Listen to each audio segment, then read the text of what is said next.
Hello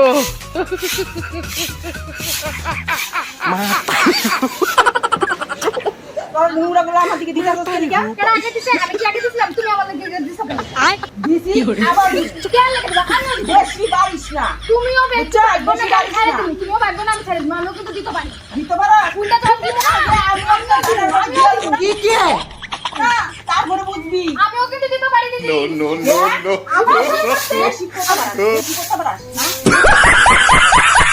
বেশি বলিস না কিন্তু তুমিও বাইরো না, তোমার যেমন বিয়া করে লইছে দিদি দাও, আমারও কিন্তু বিয়া করে লইছে, তাই সমান অধিকার। তুমি আমার লগে কিন্তু দুধ দেখাইবা না, আমিও শুরু করে তাই দিই নাকি?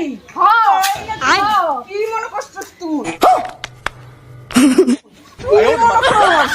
আমি কিন্তু আজকে থাকতাম না, আজকে দেখতে হেসতে নেস্তে হইব। আমি সামনে আজকে তোমার বাইরে টাকায় ধরে দিমু ভাই কি কি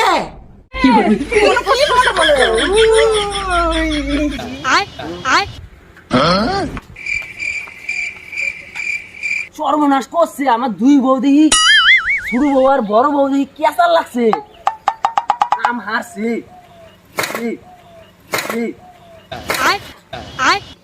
এই তোমার কি হয়েছে? তোমরা চিন্তা কাটানি করতেছো না, থামো তোমরা থামো, এই থামো।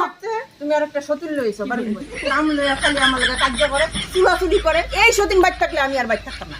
এটা তো হবে না, সব সময় আমি শুরু থেকে খালি আমার দিকে তো আঙ্গুল উঠলে হবে না। আমি হ্যাঁ থাকলে আমি বাইরে থাকতাম না, এটা তুমি ব্যবস্থা করো। আর নাহলে আমি থাকতাম না, আমি সতীনের পর করতাম না। আমি পারি না আর আমি দুইটা বিয়ে করছিলাম, বাচ্চার সংসারটা সুখে রইব। দুইটা বউ সারাদিন খালি কাঁচার লেগেই থাকে। 200 দিনে যে কি করমু, 200 দিনে জ্বালাই আমার আর ভাল লাগতেছে না। হায় ভগবান, বিয়া করছিলাম দুইটা, ভাবছিলাম যে দুইজনে মিলে কাজ করব, সংসারটা সুখে রইব। ওখান দিয়ে সংসারে আগুন লাগাই দিছে 200 দিনে আমারে। হ্যাঁ আরে ভগবান, কি ভুল না করছি রে আমি। তোমারেও কই, তোমরাও এই সুবিধা পাইবা, তোমরা কিন্তু দুইটা বিয়া করো না, তাইলে তুমি আমার মতন অবস্থা হইব। আরে